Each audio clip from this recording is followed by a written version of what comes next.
Mari kita berdoa.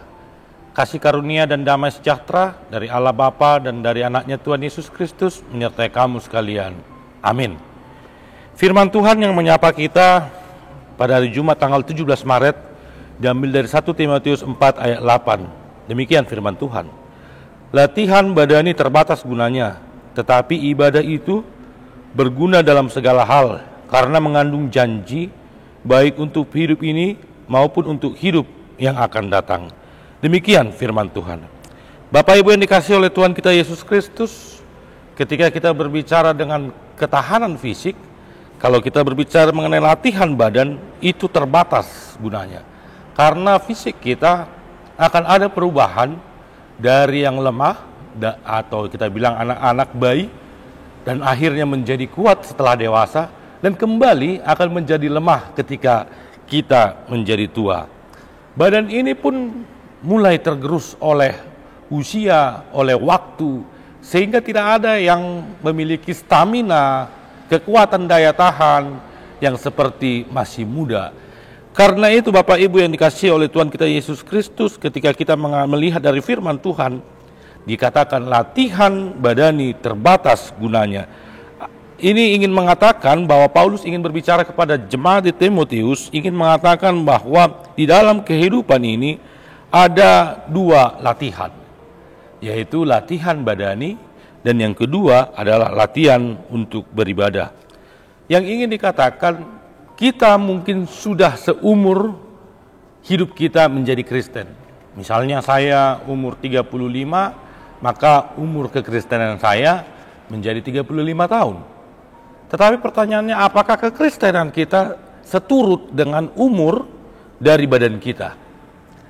Karena ibadah itu ternyata bukan hanya ibadah yang rutinitas, bukan hanya formal keagamaan, tetapi inilah yang terjadi, masih banyak orang yang beribadah hanya formal keagamaan.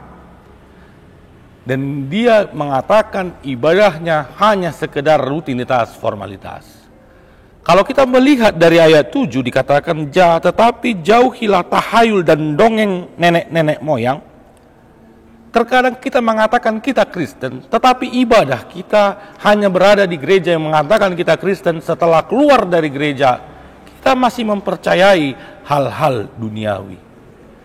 Saya pernah katakan sudah menjadi Kristen, tetapi hilang kerbaunya di kampung, dia masih datang kepada dukun. Yang terbaru, kita sangat setuju F1 bot yang ada di Balige di sekitarnya.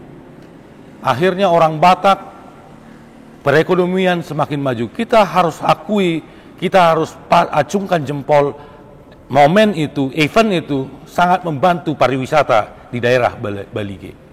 Tetapi yang menjadi persoalan, masih banyak kita orang Kristen sebelum melakukan F1 bot itu melakukan ritual mamele, memberikan makanan di tepi Danau Toba itu kepada arwah nenek moyang.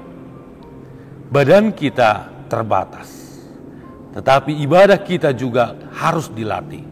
Karena banyak orang mengatakan Kristen, tetapi dia tidak melatih, dia tetap dengan adatnya, dia tetap dengan kesukuannya, dia tetap dengan hasil pelebeguannya. Bahkan saya pernah mengatakan di dalam khotbah-khotbah pertangyangan, banyak orang tiba-tiba ruas ini meminta almanak yang tidak pernah. Apa rupanya yang mau dilihat? Ternyata dia mau beracara, mau ada ulauannya, mau ada kegiatannya. Ketika di almanak itu dikatakan firman Tuhan, hai ular beludak, itu bukan hari yang baik. Tetapi ketika dikatakan di dalam ayat Alkitab yang ada di almanak, hai engkau yang dikasihi oleh Tuhan, inilah hari yang tepat. Masih banyak kita yang masih percaya akan kekuatan dunia ini. Karena itu, latihlah kerohanian kita, latihlah iman kita. Kita yang mengatakan kita Kristen, tetapi keseharian kita masih terbatas dengan kebatakan kita.